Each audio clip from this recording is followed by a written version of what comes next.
మీ చేతికి మళ్ళీ ముద్రలు వేయడానికి ఏముంది, అలా మాట్లాడే వాళ్ళు చెప్తున్నాను ఇప్పుడే. మీ చేతి మీద గీతలు తీసేస్తాం, అంత అరగదీస్తాం, గుర్తుపెట్టుకోండి.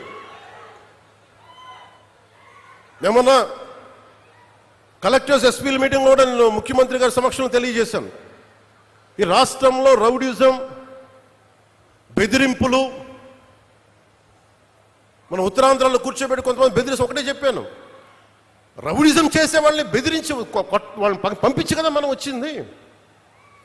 మనం అలాంటివి చేస్తే మనకి వాళ్ళకి ఏంటి తేడా? ఇది నేను చెప్పాను, నేను జనసేన మేము ప్రభుత్వంలో భాగం, అవసరమైతే చాలా ఖచ్చితంగా ప్రతి విషయాన్ని అంశాన్ని తెలియజేస్తాం. వెరీ కన్స్ట్రక్టివ్, మేము పార్ట్ ఆఫ్ దిస్ అలయన్స్. అందుకని దీన్ని ప్రతి ఒక్కరు దృష్టిలో పెట్టుకోండి.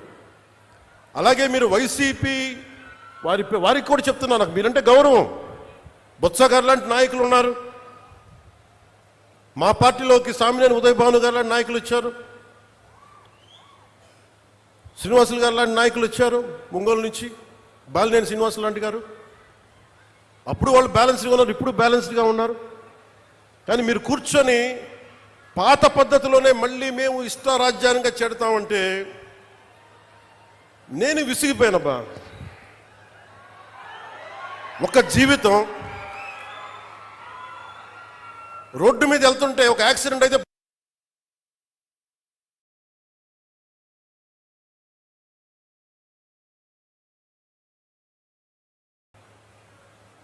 అలాంటిది ఒక ఆశయం కోసం నా ప్రాణం పోతే నాకు ఓకే, కానీ పోయే ముందు చాలా మంది తాట తీసేస్తానని చెప్తున్నాను, గుర్తుపెట్టుకోండి. ఒళ్ళుపై తెలియకుండా, బాధ్యత లేకుండా, అడ్డగోలుగా మేము చేసేస్తాం ఏదైనా, మొత్తం తీసి రోమం తీసి కింద కూర్చోబెడతాం, గుర్తుపెట్టుకోండి. మిమ్మల్ని మీ చేత చప్పట్లు కొట్టించుకోవడానికో అరుపులుగా నేను చెప్పట్లేదు, ఇది వేదంతో చెప్తున్నాను. ఇది వేదనతో, బాధతో. ఒక్కళ్ళు మాట్లాడలా, మనకి రాష్ట్ర విభజనప్పుడు ఒక్క ఎంపీ కూడా మాట్లాడలా. రాష్ట్ర విభజన జరిగితే మాకు వచ్చే నష్టం ఏంటి మాట్లాడలా. జరగకూడదు నేను ఒక్కడెళ్ళి కూర్చొని ఎంపీల్లో మాకు ఈ నష్టం వస్తుంది మాట్లాడడానికి భయం, కొడతారో లేదు వ్యాపారాలు పోతాయేమోనని. అంత దరిద్రపు గొట్టు బతుకులు ఎందుకు మనకి? ధైర్యం లేని సమాజం ఎందుకు? ధైర్యం లేని నాయకులు ఎందుకు? సిగ్గుండాలి కదా మనకి. అరే ఒకడు కూర్చోబెట్టి 56 రోజులు మొత్తం కడుపు కాలి ఏడుస్తాం. అతనికి కడుపు మంటకి భరించలేక బంకబట్టి గుడ్డ కట్టుకొని బట్ట కట్టుకొని కానీ కడుపు నిండా పెట్టుకొని ఏడిస్తే అతని ప్రాణత్యాగం మీదకు వచ్చింది. అలాంటి రాష్ట్రానికి అన్యాయం జరుగుతుంది, ఒక్కడు మాట్లాడేంటి? నాయకులు చేసిన తప్పులకి ప్రజలను ఎలా శిక్షిస్తారు? ఆ కోపం ఎవరికి ఉండద్దా? మనలో మనం కొట్టేసుకుందామా కులాల కింద? అమరజీవి జలధార వస్తే ఒక కులానికి వస్తాయి ఆ నీళ్లు. ఈ వేదిక పైన అంతా ఒక కులమా?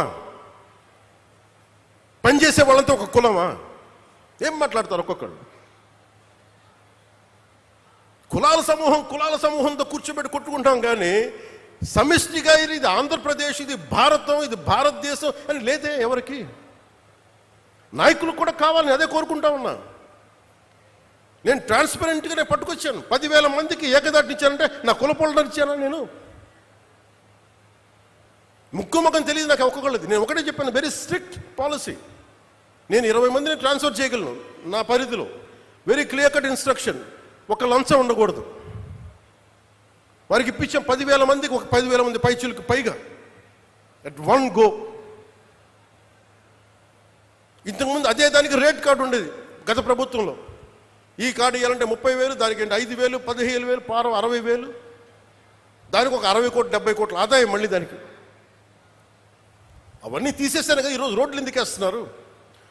నువ్వు లంచాలు తీసుకొని అధికారుల దగ్గర రోడ్లు ఏమంటే వాళ్ళు ఎందుకు వేస్తారు? అందుకు ఫస్ట్ లంచం అనేది తీసి పక్కన పెట్టాం. మీరు జీతాలు తీసుకున్నారు, మీకు ఏదైనా కష్టం వస్తే నిలబడతాం, మీరు ప్రజల కోసం పనిచేయండి. ఈరోజు ఎందుకు 27 లోపల అవ్వాలి అధికారులకు చాలా స్పష్టంగా ఆదేశిస్తున్నాం. మేము మీకోసం కట్టుబడి ఇది 2 సంవత్సరాల్లో నీటి ప్రాజెక్ట్ పూర్తి అవ్వాలంటే పూర్తి అయ్యే తీరాలి. ఇది నేను పర్సనల్గా నేను కూర్చొని మన ఉభయ గోదావరి జిల్లాలకి మొత్తం ఆంధ్ర